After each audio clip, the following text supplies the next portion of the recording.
బొడమేరు ముంపులో తలెత్తిన భారీ వరదకు ప్రధాన కారణం. వెంటనే విషయంపై సీఎం చంద్రబాబు క్షేత్రస్థాయిలో దృష్టి పెట్టారు. ఈ క్రమంగా గురువారం ఉదయం ఇరిగేషన్ అధికారులు వెంటబెట్టుకొని విజయవాడ రూరల్ మండలంలోని ఎనికేపాడు గ్రామంలో ఆకస్మికంగా ఆయన పర్యటించారు.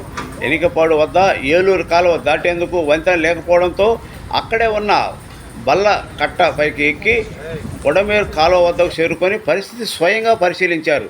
బొడమేరు నీరు సరిగ్గా పారకపోవడంతోనే వరద ముప్పు వచ్చిందని గుర్తించారు. వరద తీవ్రత తగ్గగానే ఎక్కడికక్కడ బొడమేరు కాలువ సజావుగా పారేందుకు ఉన్న అడ్డంకులను తొలగించాలని అధికారులకు ఆదేశించారు. విజయవాడ దిగువన ఈ తరహాలో బొడమేరు పూడుకుపోయి ఉంటే పైనుంచి వచ్చే నీరు దిగువకు సజావుగా ఎలా పోతుందని ప్రశ్నించారు. పూడికలు తీసి నీరు పారేలా చేస్తే మరోసారి ఇదే స్థాయిలో కానీ ఇంతకంటే భారీగా కానీ వరదలు వచ్చినా ఇబ్బందులు ఉండదని, ముప్పు భయం కూడా ఉండదని తేల్చి చెప్పారు. కాగా సీఎం వచ్చారన్న సమాచారం అందుకున్న ఎనికేపాడు మాజీ సర్పంచ్ కోనేరు శివరామకృష్ణ పెద్దబాబు క్షణాల్లో బల్లకట్ట వద్దకు చేరుకొని పరిస్థితి చంద్రబాబుకు వివరించారు. అప్పటికే ముఖ్యమంత్రి స్థానిక రైతాంగాన్ని పలు వివరాలు అడిగి తెలుసుకున్నారు.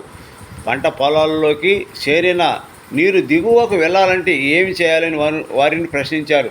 దీనికి రైతులు స్పందిస్తూ బొడమేరు ఉధృతి తగ్గితే పొలాల్లో నీరు తగ్గుతుందన్నారు. రైతులతో మాట్లాడిన అనంతరం చంద్రబాబు తిరిగి బల్లకట్టపై ఎక్కి ఏలూరు కాలువపై ప్రయాణిస్తూ మాజీ సర్పంచ్ శివరామకృష్ణతో మాట్లాడారు. బ్రిటిష్ హయాంలో బొడమేరు కాలువకు ఏర్పాటు చేసిన గేట్లను తొలగించి 30 ఏళ్ల క్రితం ఇరిగేషన్ అధికారులు గోడ కట్టేశారని శివరామకృష్ణ చెప్పారు. గత 15 ఏళ్లలో బొడమేరు పూడిక తీసిన దాఖలు లేవన్నారు. ఎప్పటికప్పుడు పూడిక తీస్తే తక్కువ పరిస్థితి వచ్చేది కాదన్నారు. ఈ విషయాన్ని ఇప్పటికే గన్నవరం ఎమ్మెల్యే యార్లగడ్డ వెంకట్రావు తెలియజేశామని తెలిపారు. బల్లకట్ట స్థానంలో వంతెన నిర్మాణం కట్టేందుకు ఆయన హామీ ఇచ్చారు.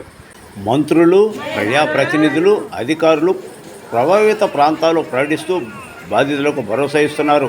మంత్రి డోల పాల వీరాంజనేయ స్వామి, విద్యుత్ శాఖ మంత్రి గుట్టిపాటి రవికుమార్ పర్యవేక్షిస్తున్నారు.